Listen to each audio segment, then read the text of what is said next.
And so we have just prayed ourselves into this conversation. We had a few notes to kind of give a sense of what we're looking to do this evening. Let me do this so that I can see you and see my notes at the same time. So, we wanted to kind of give some background. The last summer in June, the Presbytery adopted the new resource management policy, and that kind of kicked off a review of making sure our manual was in coordination with the RMP. And Mission Council determined to go a step further and try to simplify and adjust some language in order to be more flexible. We got input from various sources and people. Charles Grant did a significant amount of work here. The Mission Council has looked at this. There actually, I think in the version that's been circulated, there are a few of Carson's comments that have been kind of adopted into that. So a number of people have contributed to the revisions. In this listening session, we really want to kind of get input, get ideas. We're looking at kind of big picture ideas, not necessarily this comma is out of place or you need to capitalize here, but areas where there might be conflict or contradiction within the manual, or where there could be some more cohesiveness.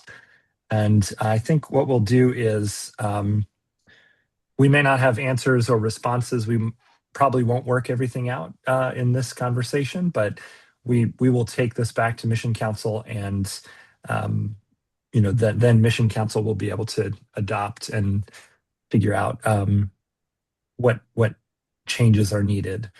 If you are watching this recording in the future, I hope our future is good. But you can reach out to Joel as chair of Mission Council with feedback. That's been a helpful kind of conduit. Lynn and I have sort of been tasked with hosting these sessions and gathering feedback, and then bringing that back to Mission Council. I think that's all I'll say to kind of get us started. And I will be happy to open it up to anybody who wants to share with us. I do have a copy, or I have the file up on my computer. So if there's a section that you want to take us to, I can try to share screen and see that. But yeah, I'm open to whatever feedback there is. Franklin, can you hear? Oh.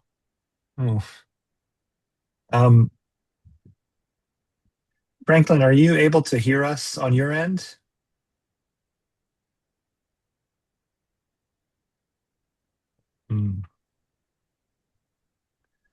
Josh, I'll email him and ask him. Okay, yeah, and I don't know if maybe using the chat will work. Oh, yeah, that's another way. Good, that's better.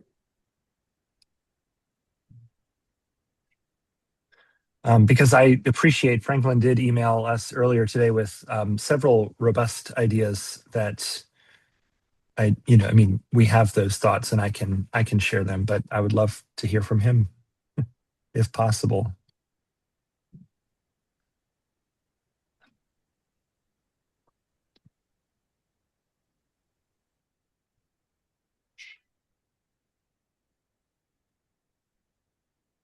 All right. I think we're having a bit of trouble here. He just emailed me, can't get audio. Let's see, what else did he say? Can't get audio. True. Tried starting over, tried audio, tried Zoom again, still no audio. And the microphone icon was not slashed. We'll keep trying. So that's the email he just sent me. Yeah, I wish I could help. I'm not sure. I don't either. I'm looking to see if there's anything. It sounds like, I think everybody else can hear, so I'm not sure if it's a setting on his end. Right. Carson, do you want to get us started? Oh, Um, are you kind of I, here for the I think I pretty much sent in my thoughts a couple months ago. sure? Ah, Um, yes. I did notice a change about the stated clerk um, in terms of if suddenly a stated clerk is gone for whatever reason, mission council can appoint someone and then be ratified at the next meeting. I would rather the Right. language say be elected at the next meeting because I think the presbytery has to do the electing. But Okay. I can live with ratified if that's the case. But I just and all I'm doing is trying to stay consistent with the Book of Order in terms of officers being elected by the presbytery. Even if someone say it happened for the October meeting, even if someone can only serve till February because you're looking for someone, Mm. that's still a term. Hmm. So, or even a term could be until a recommended stated clerk is coming. I mean, there's different ways to skin the cat about a term. Hmm. Hmm. So it doesn't have to be for a year, 6 months, whatever, but just something so the presbytery can take that action. And the only other thing, I don't know if I put this in my first one or not, but I really think we've got a problem with the title commissional minister. Oh, Franklin, is that you? I think we can hear him. He just can't hear us.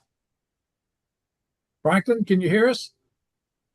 Yeah, because his screen lit up. I do see. Okay. Um, yeah. Okay, I'll finish up this other thing. I think Sure. that uh, in the past, even before my time, it was a committee on ministry that had certain powers given to it. To move then to a commission on ministry, I think is a misnomer, only because there are certain things that the COM still got to get presbytery's approval.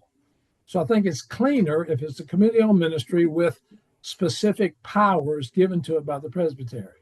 Um, because the notion of a commission means that they do the work and just report it. So, and I've also had some difficulties with an action the COM took last summer, which was not within their powers, and working with someone to try to get that corrected because they acted judicially when they don't have the power to do that. Don't want to get in those details, but I think the notion of the Sure. quote commission really gives people more powers than they really have. But so that's the only thing. Franklin, are you there? He's doing something with his I don't know if I have his cell phone number. Maybe he's trying to get on using his phone. I've, oh yeah, that's good. He may be trying to. I've got his cell phone if you want it. Um, I think I have him here. I'm Okay. texting him now. We'll see if that was the right number. Thank you. Yeah, I appreciate that.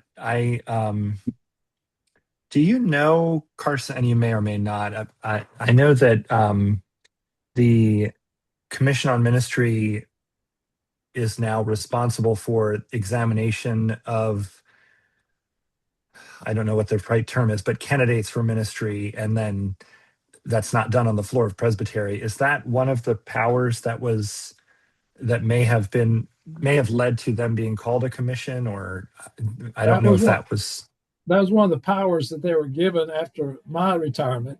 So I don't know how that all came about, but unfortunately, I think we miss some stuff at presbytery meetings when we don't have or have a very limited kind of examination role. And, unfortunately, even during my time, Presbytery was not real fair, particularly with women, in terms of examination. And so I yeah, can appreciate trying to clean that up. I, Also, last time we had some new ministers in the Presbytery, and they were just introduced versus, saying a few words. Now, some ministers can just right, rattle on and on. I agree. But getting a sense of somebody, where they've been, where they're coming from, all that. And that's not to do with your manual stuff, but I think it would enrich the Presbytery meetings to kind of get a feel for some folks. But either way, So Yeah. Carson, if I were to summarize at least some of that, that what I hear you asking for is also, I think, a little bit of what um, Franklin had asked or had suggested, which is a clarity of role or sort of a listing of those areas for which a committee kind of is responsible, that it's listed in that way, not in a bunch of different places, but sort of very clearly delineated. That rather than people trying to remember what they are, or it's a little bit here and something over here, that the manual of operations would include that in one place, and that would be made clear. Is that a fair assessment of what you're sort of leaning toward or suggesting? I would not be against that at all. I think that's helpful because trying to figure out what are the powers COM has, it's not easy to go to a specific location and see all of them. Whereas in the manual, if they were there, then and they added a new one or took away one, there'd be one place to go. So that it's kind of central casting, if you will. Um, so I'm just more concerned that some people think a commission has more power than they have. I think there's 6 or 8 powers the Presbytery has given COM, and that's it. And I get the sense that COM has tried to go beyond those powers because they're a quote commission. But that's just observation versus any accusation.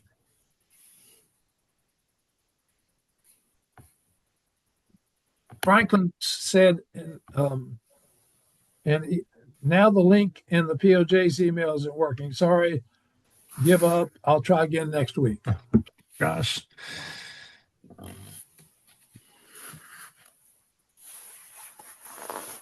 Yeah, I don't know. Yeah, I can't. I wish I could help remotely.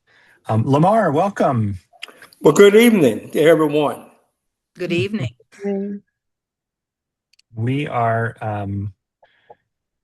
We are just kind of having an open conversation about the proposed revisions to the manual, and we're welcoming feedback and comments. Lynn and I have been tasked with collecting this feedback and bringing it back to the Mission Council, and so we're glad to hear anything you'd like to share. Yeah. Well, I am not going to make any comments at this point in time. I'm thinking about listening this evening and repeat at the next section with my comments and questions. So I'm going to be a listener. I'm going to be a listener only this evening. Well, we have plenty of listeners this evening.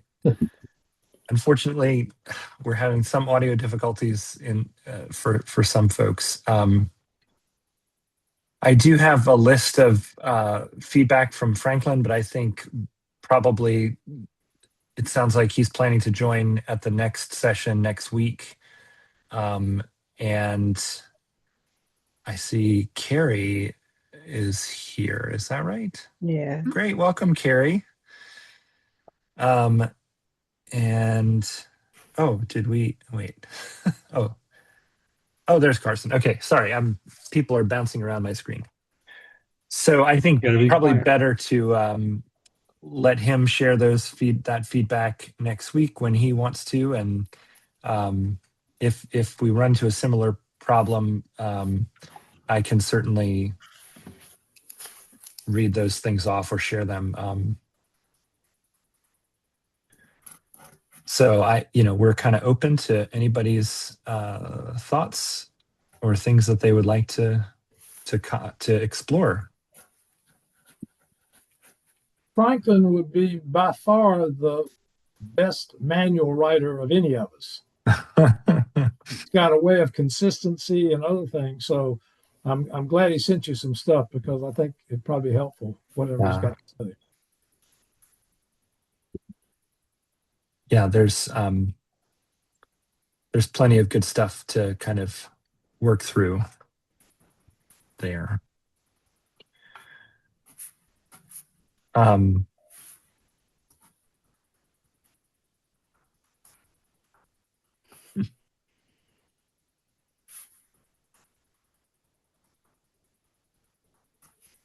I will. I think it's kind of seeming to me like we're at a point where, Carson has shared some ideas here. I think, Hey, Carson. yeah. Hey, we hear you, Franklin. I can hear you. Okay, I just Great. called Franklin on my phone. amazing. Okay, hey, I love that idea.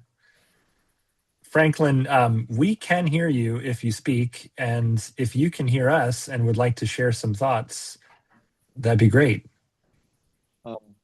Hey, wait a second. I need to Franklin. Oh, Go ahead. I'll see what I can do. Don't stop oh, for that's me, but good. I'll let you know. Well, we really, it seems like we don't have much else to share at this point, unless you'd like to raise some of the topics that you had emailed about. So,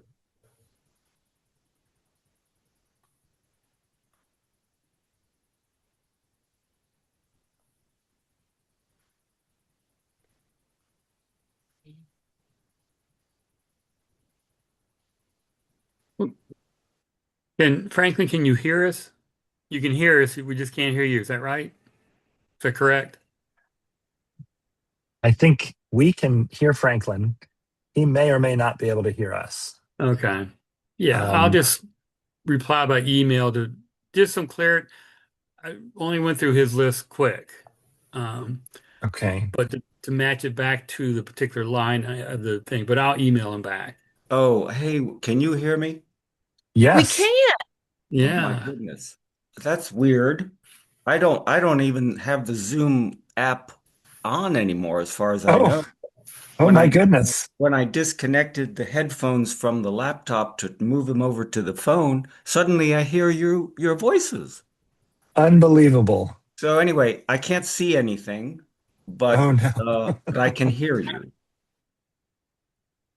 Well, we can hear you, and at this point, I don't have anybody on deck to speak. So if you want to share some of the thoughts that you have had, that would be super helpful. Oh, okay, fine. Yeah. All right. Well, I've been watching the uh manual of operations be tweaked over the years, and it seems that it's always a kind of a patch, put a patch on it here and there in order to solve a problem and bring the manual into line with what current leadership wants to do about a particular thing. But as a result, after several patches added here and there, we have something that is loses internal consistency increasingly as time goes on. So that there are layers that you can see in there, almost like an archaeological dig, that are survivors of the structure that we put in place back in 2011, but is now kind of outmoded. Um, what I'd like to see is a kind of a deeper look at the manual and doing more than just bringing it up to date with new financial details. Look at the vocabulary that we're doing throughout and think about how it can be improved. Oh, to bring it more in line with the vocabulary of the Book of Order in some ways. Also, make it more um, less ambiguous in some places where the passive voice is used and it leaves unclear who exactly is responsible for doing what. I mean, I didn't give examples of that in the points that I sent to some of you today because that would be kind of tedious. But there are instances where the document is overly reliant on the passive voice, which doesn't help those who come afterwards and try to figure out who's responsible. So my main things that I'd like to see different would be a careful examination of the powers that in our current manual are given to mission council, and some of them I'd like to see removed. I'd also like to see all of the powers given to mission council listed in one place so that it's easy to find whether mission council is authorized to do X, Y, or Z. Currently, they are in 3 places, as far as I can tell.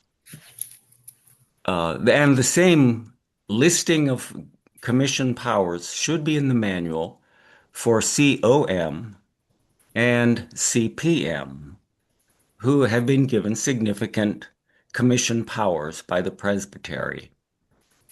And it should be, we should make it easy for people in the presbytery to find out what those powers are by simply looking at the manual.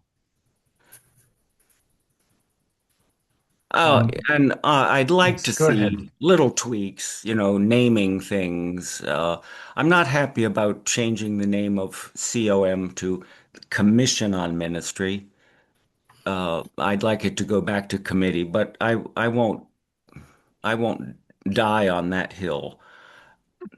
Mission Council, I think, though, is a name that I really would like to see changed because we have in Presbyterianism, according to our Book of Order as it's currently written, we have a specialized meaning for the term council. And there are only 4 councils in our polity, as you all know. And the entity that we call Mission Council is not one of them. And it's, I think, confusing for people maybe on Mission Council or confusing to people in the presbytery. It kind of gives Mission Council a kind of a loftier sort of people have a loftier view of what Mission Council is authorized to do than it really is authorized to do.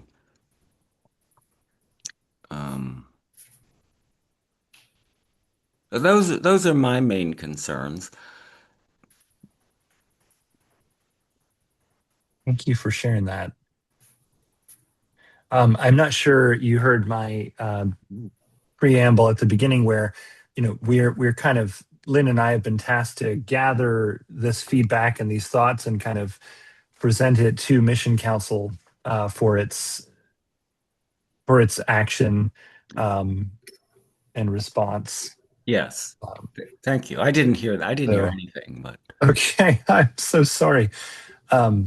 So I appreciate you raising, these things, and I really appreciate you putting it in writing ahead of time so that is very easily shared with Mission Council. Sure, glad to do it. May I ask Franklin a question? Sure. Yeah, I promise not to say anything, but I do have a question. Yeah. So I wrote down 3 words regarding Mission Council. Mission Council is duties, powers, and authority. Mm-hmm. Okay. And I'm trying to understand which one you are addressing. Well, I think I'm addressing powers and authority. I think I would unite those two. I think the simplest way of looking at that is to think about what you might call delegated powers. So the Book of Order gives to presbytery the power to do various things. But the Book of Order also allows presbytery to delegate some of those powers to entities that presbytery chooses to create. Committee on Ministry, for instance, has been empowered by our presbytery to receive ministers transferring from another presbytery. That's something that the presbytery is empowered to do, but this presbytery has empowered COM to do it on behalf of the presbytery. That's a delegated power. Now, our presbytery has delegated powers to Mission Council, also very appropriately. And I am just saying, I think some of those powers that Presbytery has delegated to Mission Council should be taken back.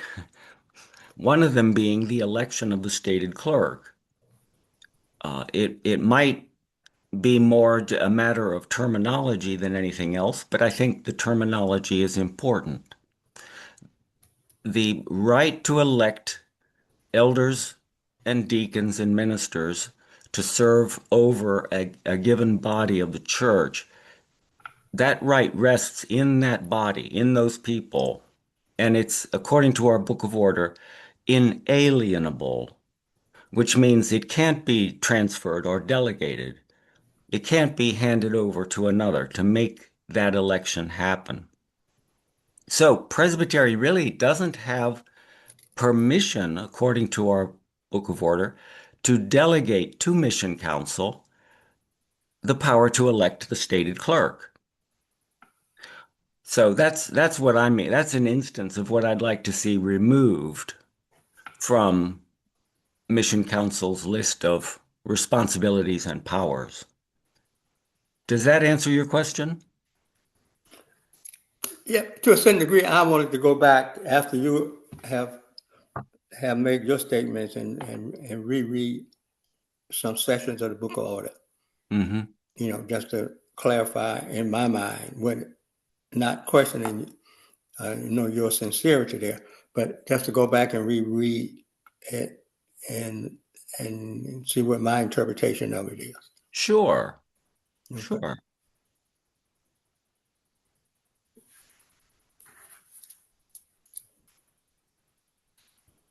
Can I ask And Lamar, oh, sorry.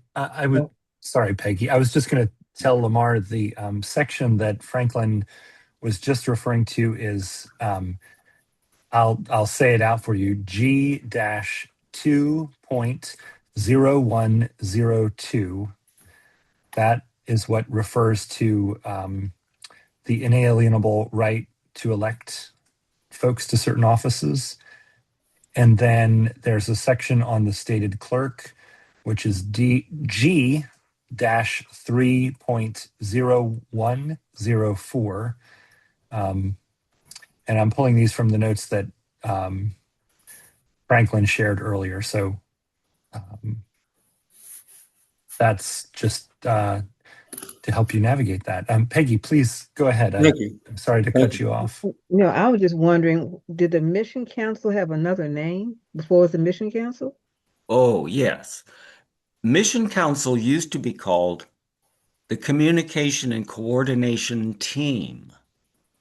Communication Coordination Team. Yeah, it was abbreviated CCT. And you'll notice that in the draft of the manual of operations that Charles prepared, there was in the very beginning of the manual a listing of mission priorities, or part of I think the vision statement or something that included several goals: leadership connection, mission and service, and communication and coordination. Those elements of the vision then were built into the structure of the presbytery's organization, and they came into existence, you might say, as the leadership connections team, the mission and service team, and the communication and coordination team. There was a nice alignment there from the vision statement to the structure. So I think it was during Fred's time that that the Presbytery agreed to change the name of C&C Team to Mission Council. And I think the motive was to kind of follow the example of what people, I'd say misguided people in Louisville, when they created something called a mission council in Louisville. Well, if it's good enough for Louisville, it's good enough for Richmond.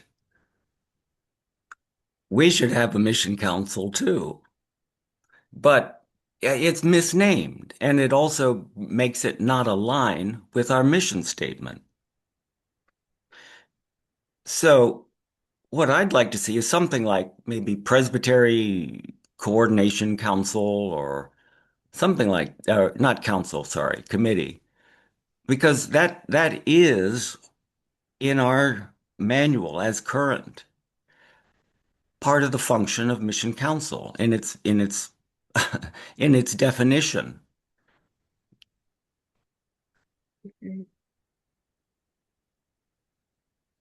Okay, learn something new. Mm. Hmm.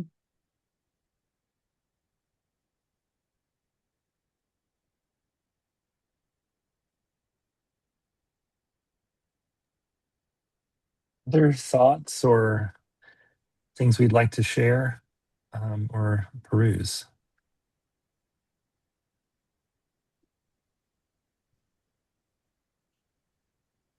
Well, one of the matters having to do with consistency that I think would be something to try would be, for instance, on the vice moderator, where it says in the section about uh, Do you the have a pres page number? I can put it on the I don't screen have if it you in have front a. of me. Oh, okay. It's the section having to do with the officers of the presbytery, and it talks about the election of the moderator, the vice moderator, and the stated clerk. Uh, I believe that would be Yes. section. Oh, I can't I think remember. it's okay. I think I've got it here. I'll put it on the screen, but go ahead. Okay, so it says that after talking about the election of the moderator, it says the presbytery may also elect a vice moderator. And the key word is may. So that sounds like the manual is leaving it kind of open as to whether we have one or not. But later on, when it talks about the vice moderator, I think you have it on the screen now. The Yeah, I'm vice, trying to find the May part. oh, it's in the previous paragraph, I It's up think. there. Yeah, right Oh, there. that okay, up here. Yeah. Mhm. Okay, that's a helpful. We could delete that line, Because the vice or we could moderator add that line. is later the subject of a shall. So we should make it consistent. Yes. But Josh, it seems if we're going to have a vice moderator, in that section it says the officers are the moderator, the stated clerk, and may elect a vice moderator. Maybe we should list them. The officers of the presbytery should be moderator, vice moderator, and stated clerk, if that's the desire. Hmm. I think that's the recommendation I'm hearing. Yeah, that would be good. Then the second paragraph about vice moderator fits in because you've Hmm. already previously said they're one of the officers. Hmm. Mm. Yes, thank you. That's a great catch. Mhm.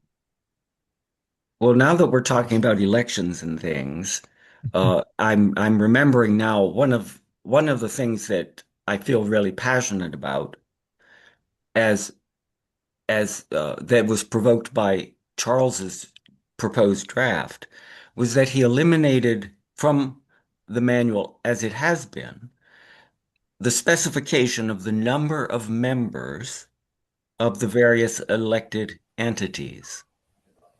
And his goal, which makes sense in a way, he wanted to give the presbytery a freer hand to adapt to circumstances and not be overly bound by too many shalls in the document.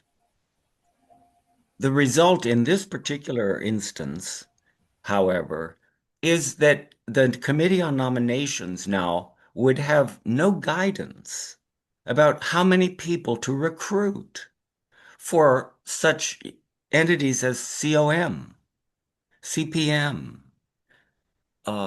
and it puts the moderators of those entities into the position of having to kind of make a case with the Committee on Nominations. Hey, we need more than one from each.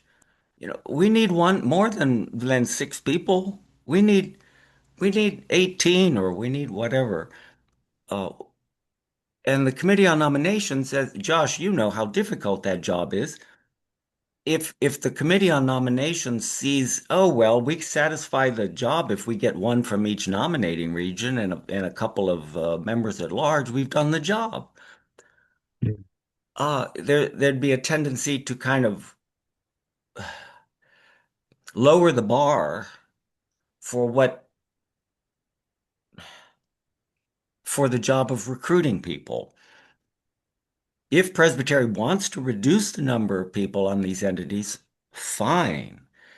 But let's let that be a decision of the Presbytery and not leave it to chance.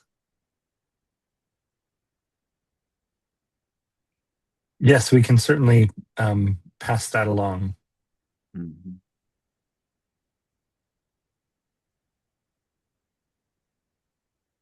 Beverly, welcome. Thanks for joining us. But again, these are questions I have for Franklin. So let's return back to that particular example. Attending most of the Presbyterian meetings over the many years, mainly as the representative for self-development of people.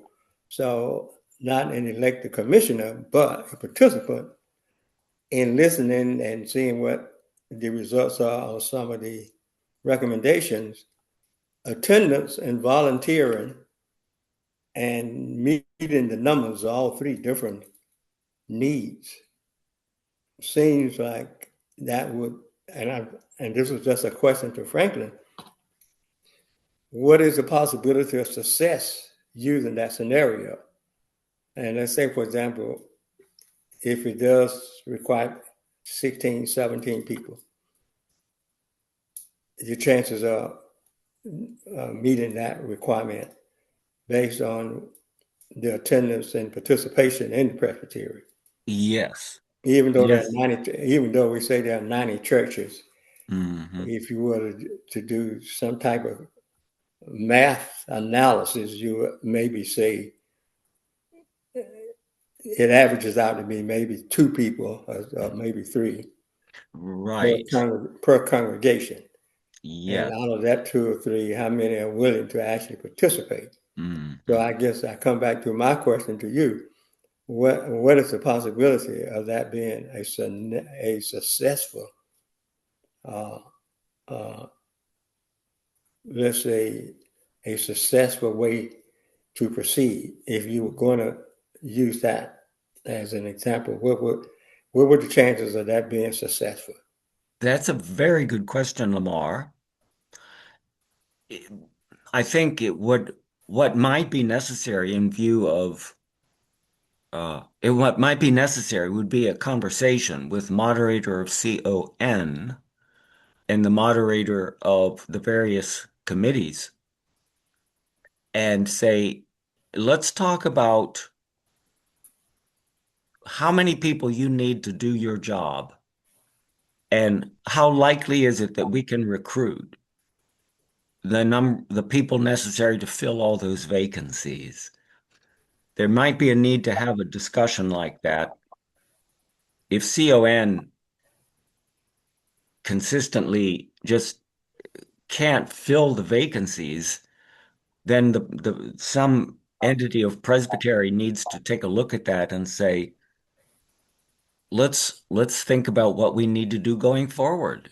What are we if we can't find 18 people to do the job, what do we do? What do we do then? Do we trim the job or, you know, what do we do next?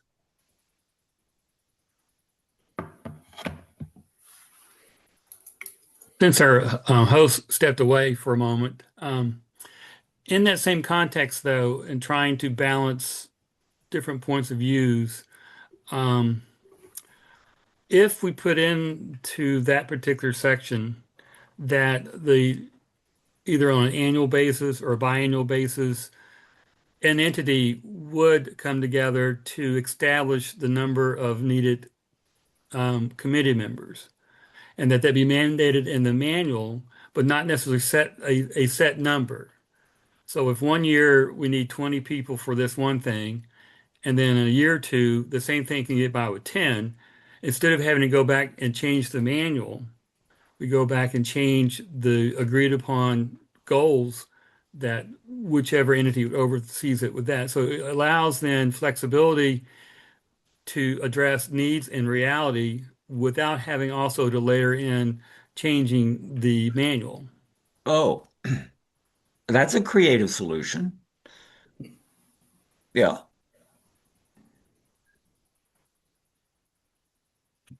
We can also use the good old Presbyterian standby that the Committee on Ministry ordinarily will be X number.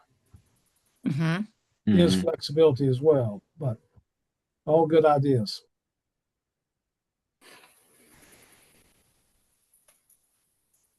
Sorry, I had to step away for a few minutes. It's bath time here at our house. Mhm. Because Other thoughts? Franklin, I think your issue from what you're saying is that instead of committees deciding we need 12 or 14 or 7, that you think that the presbytery needs to define what that is so that there's some authority behind a particular number.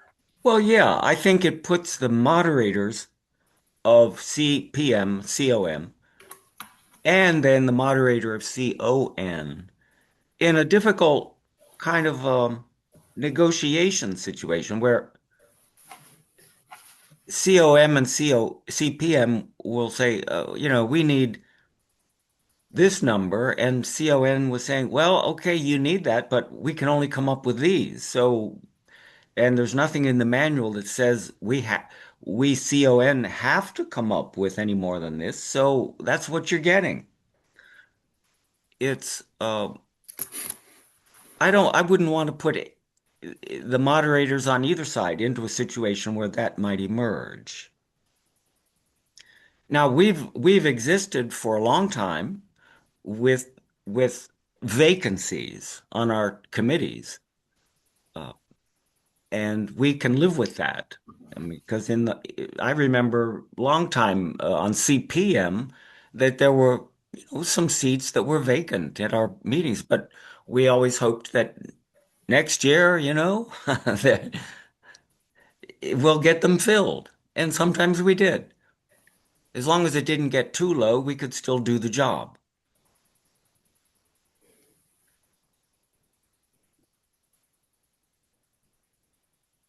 It sounds like we've grappled with this topic of identifying a number of people for each group and having that stated. Are there other concepts or areas of discrepancy that could be harmonized, or other topics we'd like to explore together?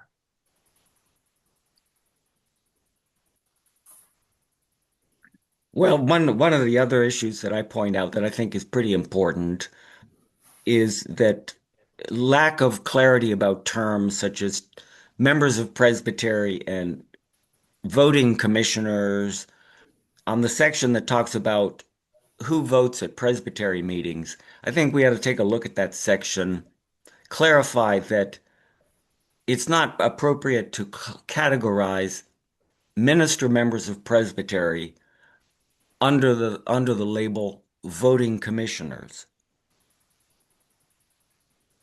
Are you able to find that page, Josh? It's Yeah, I'm working on pulling that up. I think I've got it here. All right, let's see. I think it may be this section, voting commissioners, section C. I yes, don't know. yes. Notice number 1. Teaching elders who have been received. Teaching elders are who have voice and vote because they're teaching elder members of presbytery. They're not voting commissioners.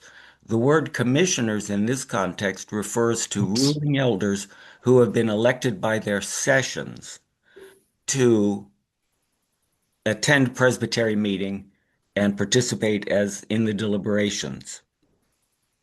So that's what that word means, commissioners, ruling elder commissioners. So you might want to organize it this way. Say, the following people have voice and vote at presbytery meetings. Number 1, teaching elders who are members of presbytery. 2, ruling elders of the following in the following categories.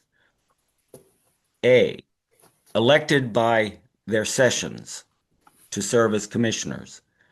B, certified Christian educators who are members of a presbytery congregation, and so on.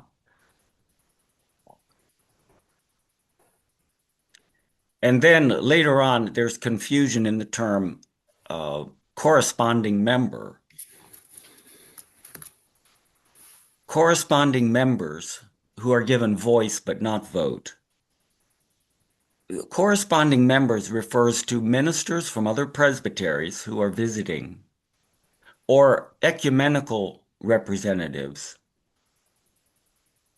They are given voice to but not vote.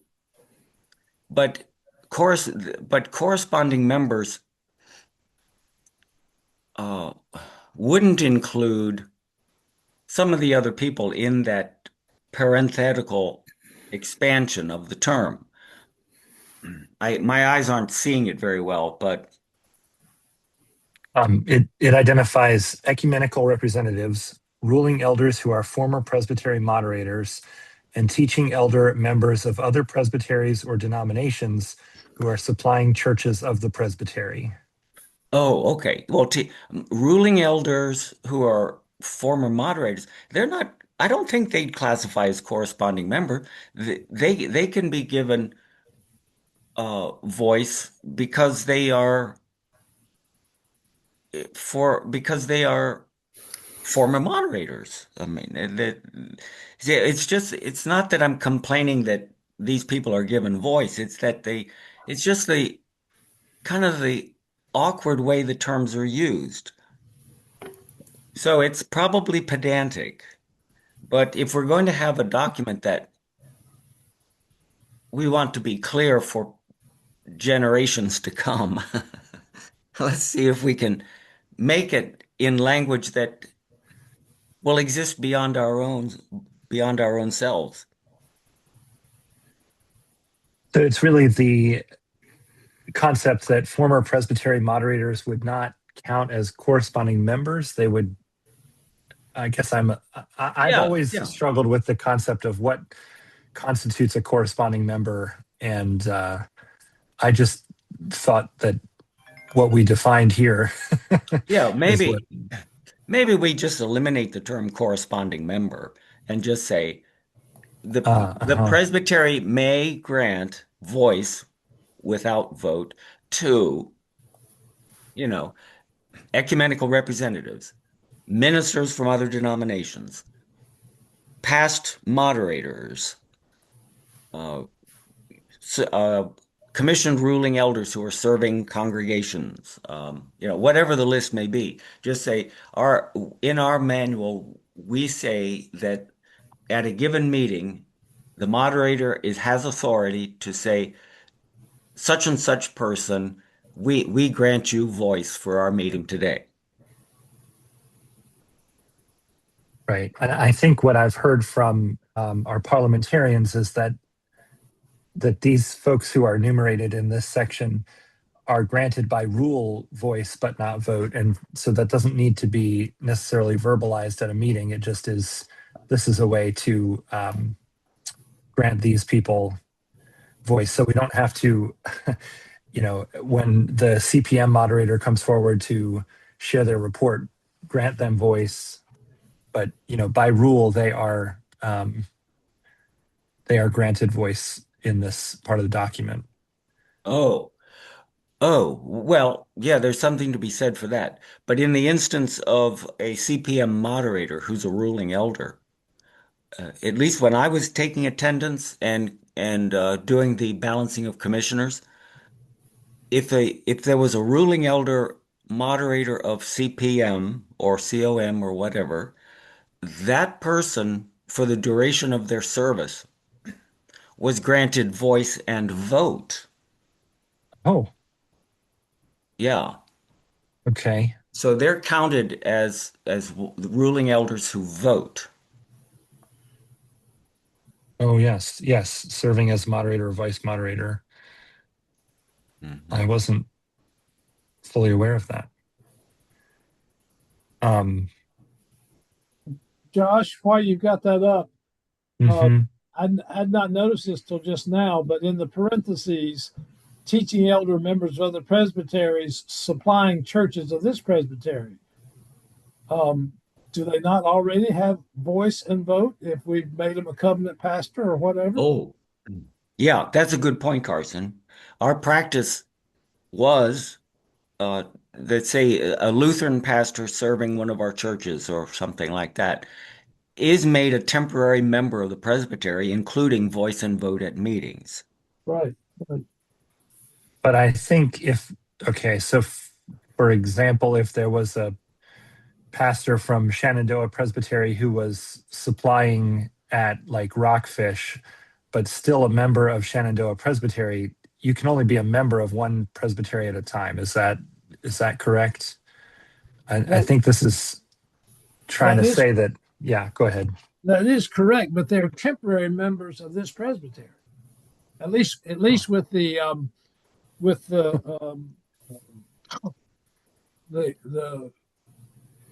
like with a Lutheran pastor, they're still a member of their synod, but they're temporary members as long as they serve here. Kind of like a CRE, temporary service as long as they're commissioned. So and that's what I was thinking about, Josh, is presbyteries around the edge of us if they're serving a church, and probably our moderator of the session. It's a COM issue, needs to be clarified, but it seemed like they would have vote also. That's a helpful thing to lift up. I think you're right that probably. I hadn't noticed that until Franklin brought it up about corresponding members. Mm-hmm. Historically, corresponding members have been ministers who are there but are not a member of the presbytery. Yeah. Yeah. And let's say the synod exec who's visiting the presbytery or something. Right. Yeah.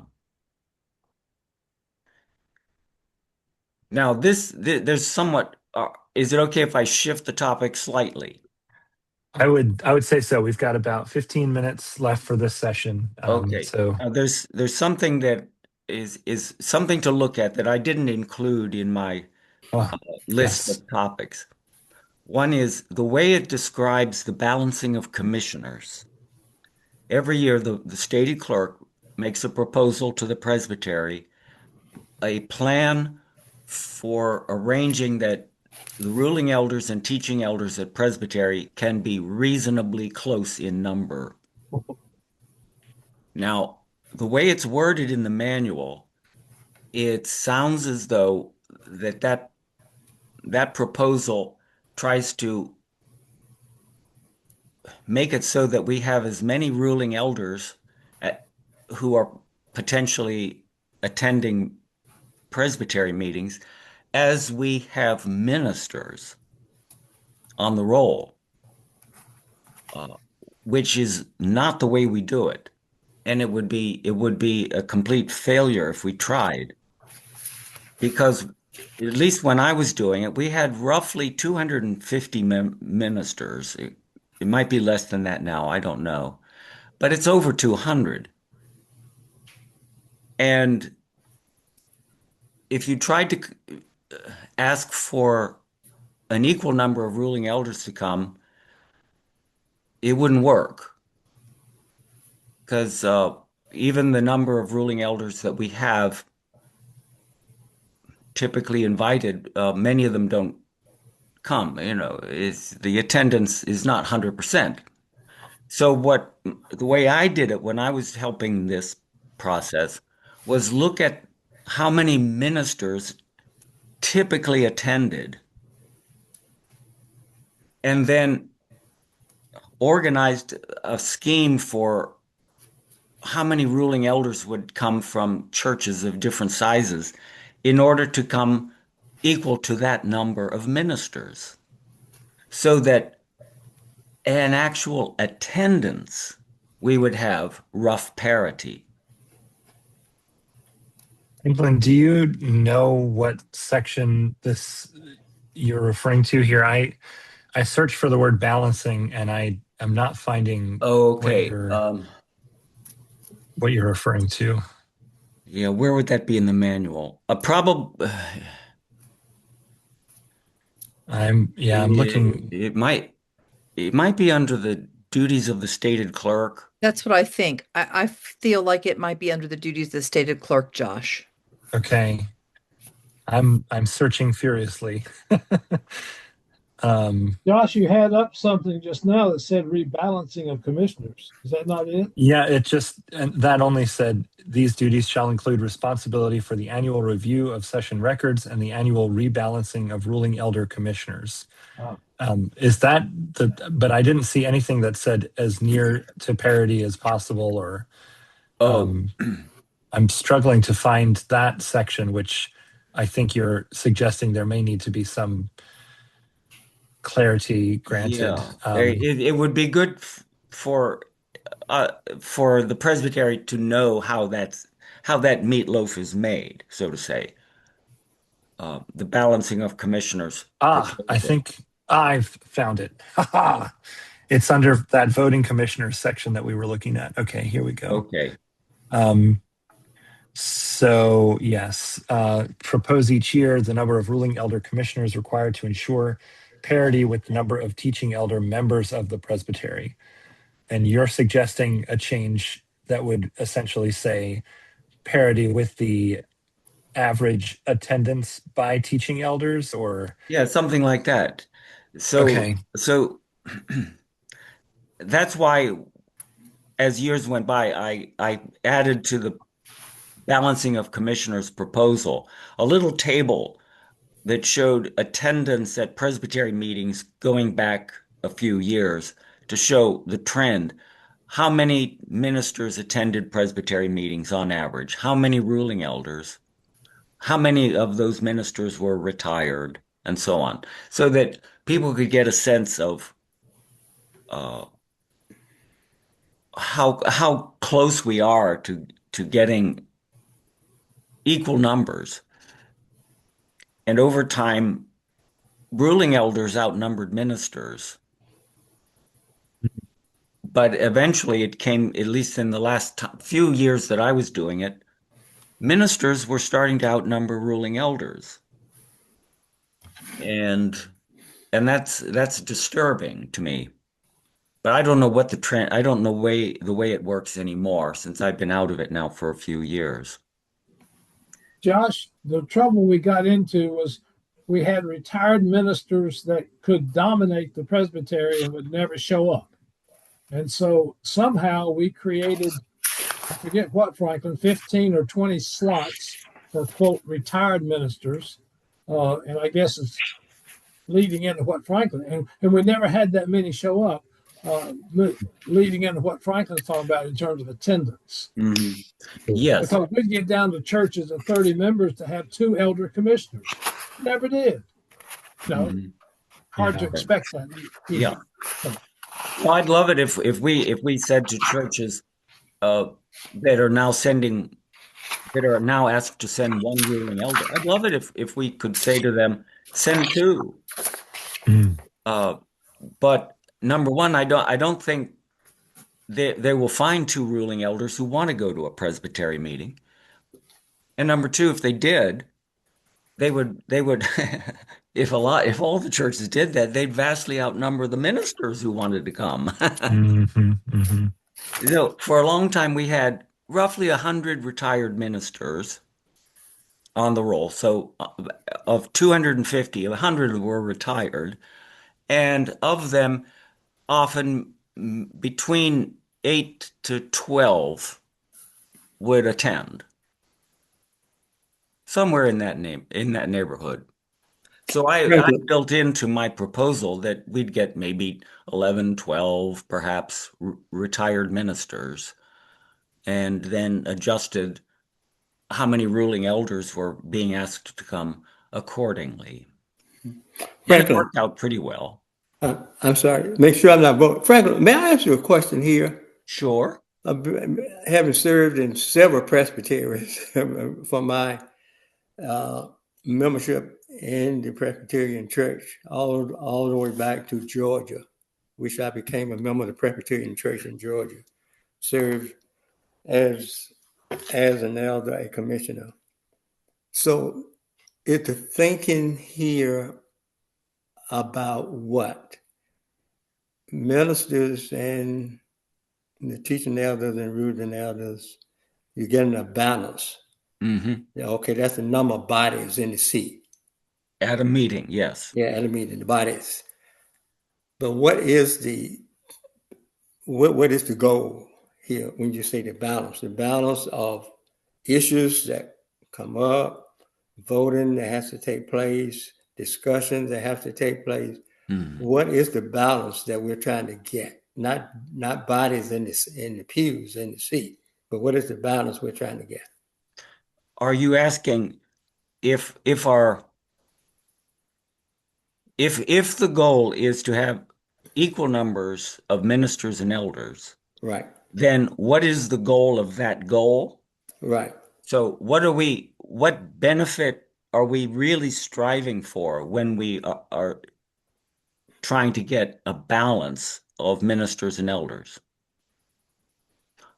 Well, Okay. I would have 2 answers. One is according to our, foundational belief Mhm. is that the ordination of a minister and the ordination of a ruling elder are equal in status, so that the ruling elder, although not a minister of the word, has equal power of government as a teaching elder. So unlike many of our predecessor church government structures, we don't give privilege to the ministers in the government of the church. So we want to have equal numbers so that the ministers don't dominate. That's historically where that comes from. Okay. And I guess adding another question there, because these are all questions that I'm going to make comments in the next meeting. So given the unbalance of gender that we see taking place, transition now, new members, new teaching elders, female versus male. Is this balance still what we are going to end up with? The thinking is different. Well, the teaching elders are ruling elders. The gender difference is creating a difference in governance. how the governance is looked at. So I guess, is that changing as well? I mean, do you see it? I am asking questions. I don't know. Oh, Is there a balance? Will there still be a balance if that takes place? well, I'm not sure I understand. Are you bringing into the discussion the transition over, let's say, the last couple of generations that is Yeah, producing a because result where female ordained ministers are now a higher percentage of the group of ordained ministers than they used to be? Is that what you're saying? well, and I mean, if you were to use I guess your data, and I'm not sure if the database represents what what we could come up with, going back several years, being in the Presbyterian Church, basically, and going to meetings. At one time, the attendance in the Presbyterian meeting for they didn't call it a stated meeting, called it just a Presbyterian meeting, were all males. Hmm. Yeah. I mean, there are very few. As a matter of fact, there were almost no female ministers Hmm. years ago. Whether Yes. it was in the Presbytery of James, going back to Georgia, I mean, to other locations serving, it was basically all male. That has Yes. changed now. So, is that balance also going to remain as far as the governance of the church? The balance we're talking about. We're not talking about bodies in the seat. We're talking about the governance. Is that balance? And again, I'm asking because that's not in the writing. That's Hmm. what they call a subjective question. That's a subjective question. Right. Well, as far as the balancing of commissioners, teaching elders, ruling elders is concerned, the PCUSA uh, has a built-in kind of trajectory of wanting to be inclusive and representative uh, across the board, so that the increasing number of female ministers is is a good thing from the PCUSA point of view. It may be that I go I ahead. noticed that Kerry Foster's got his hand raised, and we have about 2 minutes left of this conversation. So Lamar, I think you've surfaced an issue. I'd love to let Kerry speak to it, and then we may discuss it more next week. Yeah.